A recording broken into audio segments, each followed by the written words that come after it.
I'm Morgan, and today I'm excited to read to you from Grace Harlowe's junior year at high school. And this was written by an author who went by the pseudonym Jessie Graham Flower, but I believe that her real name was Josephine Chase. Chapter 1, A New Arrival.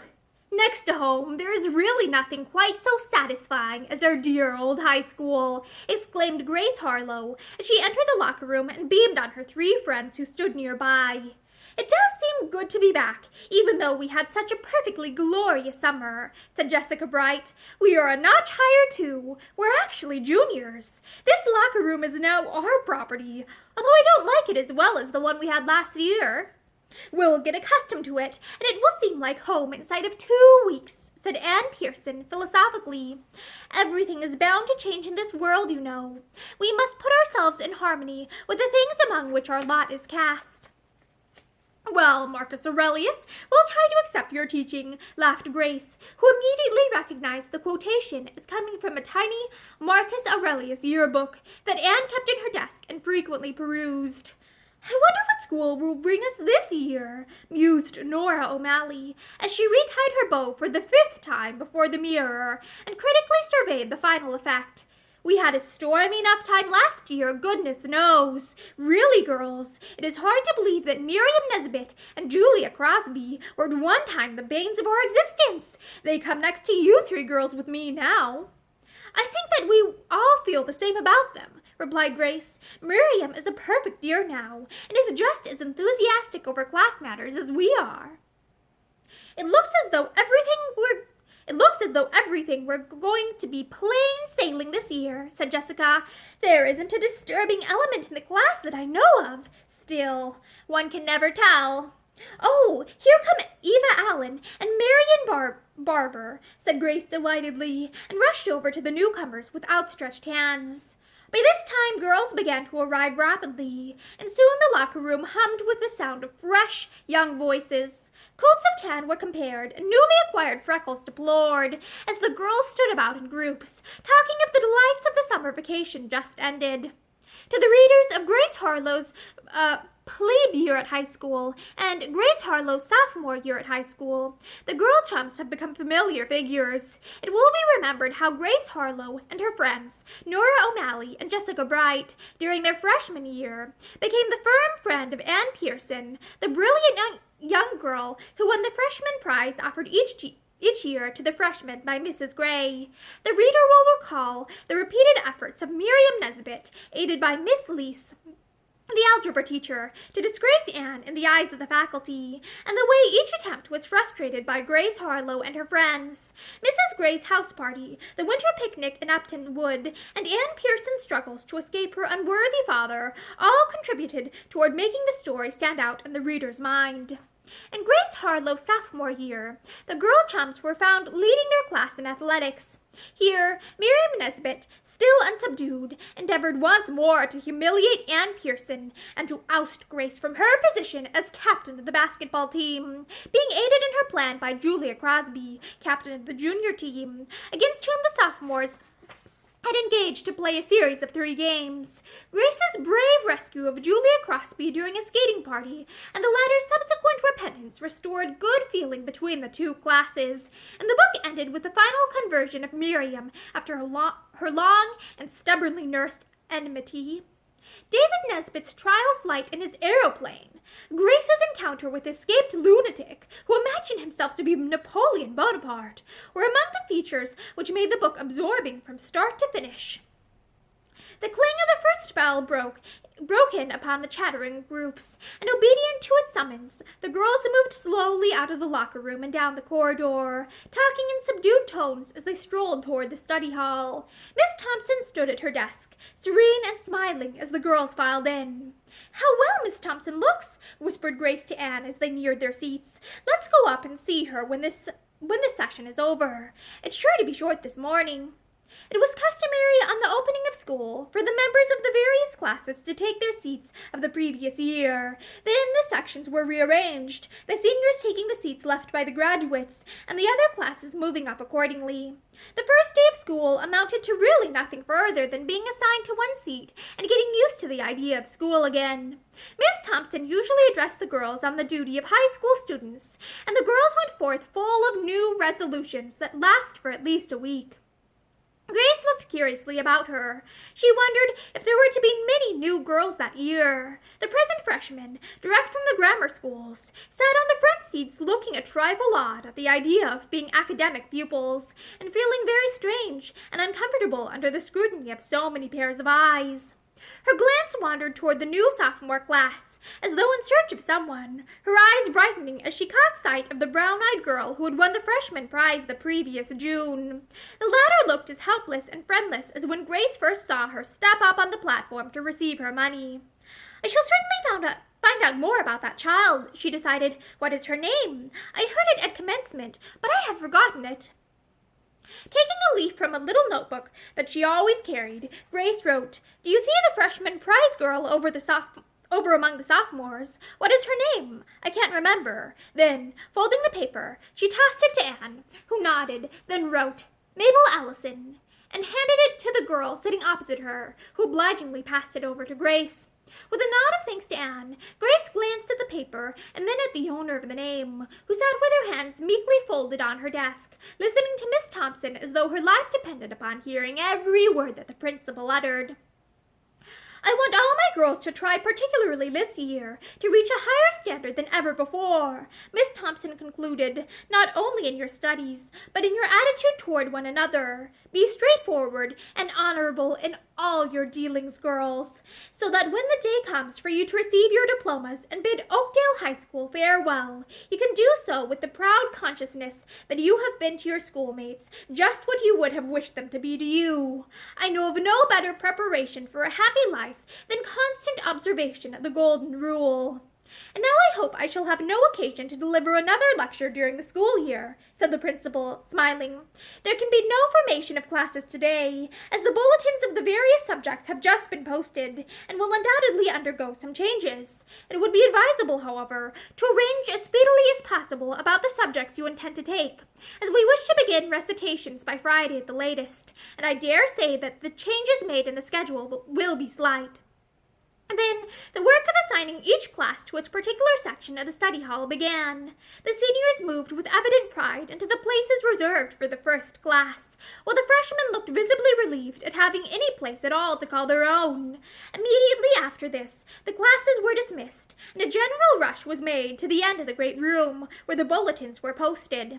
Grace, Nora, Anne, and Jessica wished to recite in the same classes as far as could be arranged, and a lively confab ensued as to what would be best to take. They all decided on solid geometry and English reading, as they could be together for these classes, but the rest was not so easy, for Nora, who loathed history, was obliged to take ancient history to complete her history group, the other girls having wisely completed theirs the previous year. Jessica wanted to take physical geography, Anne rhetoric, and Grace boldly announced a hankering for zoology. "How horrible!" shuddered Jessica. "How can you bear to think of cutting up live cats and dogs and angleworms and things?" "Oh, you silly," laughed Grace. "You're thinking of vivisection. I wouldn't cut up anything alive for all the world. The girls did dissect crabs and lobsters, and even rabbits last year, but they were dead long before they ever reached the zoology class." "Oh," said Jessica, somewhat reassured. "I'm glad to hear that, at any rate." "That makes 3 subjects," said Nora. "Now we want one more. Are any of you going to be over-ambitious and take 5? "Not I," responded Grace and Jessica in chorus. "I shall," said Anne quietly. "I'm going to learn just as much as I can while I have the chance." "Well," said Jessica, "you're different. 5 studies aren't any harder for you than 4 for us." "Thank the lady prettily for her high opinion of your ability, Anne," said Grace, laughing. "She really seems to be sincere." "She's too sincere for comfort," murmured Anne, who hated compliments. "We haven't settled on that 4th subject yet," interposed Nora. Why don't you all take French? It is such a beautiful language, said a soft voice behind them. I'm sure you'd like it. The four girls turned simultaneously at the sound of the strange, soft voice, to face a girl whose beauty was almost startling. She was a trifle taller than Grace, and beautifully straight and slender. Her hair was jet black and lay on her forehead in little silky rings, while she had the bluest eyes the girls had ever seen. Her features were small and regular, and her skin as creamy as the petal of a magnolia. She stood regarding the astonished girls with a fascinating little smile that was irresistible. Please excuse me for breaking in upon you, but I saw you from afar, and you looked awfully good to me. Her clear enunciation made the slang phrase sound like the purest English. I've just been with your principal in her office. She told me to come here and look over the list of subjects. Do you think me unpardonably rude? She looked appealingly at the four chums. Why, of course not, said Grace promptly, recovering in a measure from her first surprise. I suppose you are going to enter our school, are you not? Let me introduce you to my friends. She named her three chums in turn, who bowed cordially to the attractive stranger. My name is Grace Harlowe. Will you tell me yours? My name is Eleanor Seville, replied the newcomer, and I have just come to Oakdale with my aunt.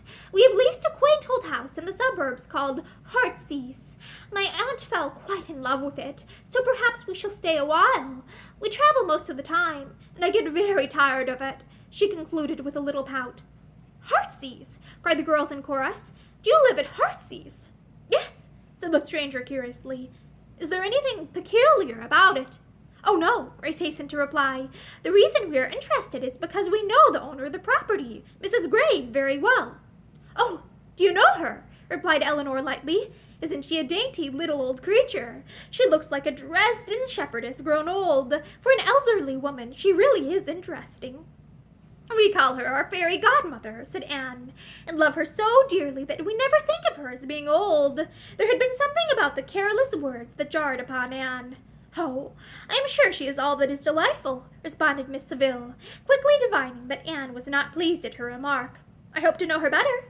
You are lucky to get Heartsease, said Grace. Mrs. Gray has refused over and over again to rent it. It belonged to her favorite brother, who willed it to her when he died. She has always kept it in repair. Even the furniture has not been changed. I have been there with her, and I love every bit of it. I am glad to know that it has a tenant at last.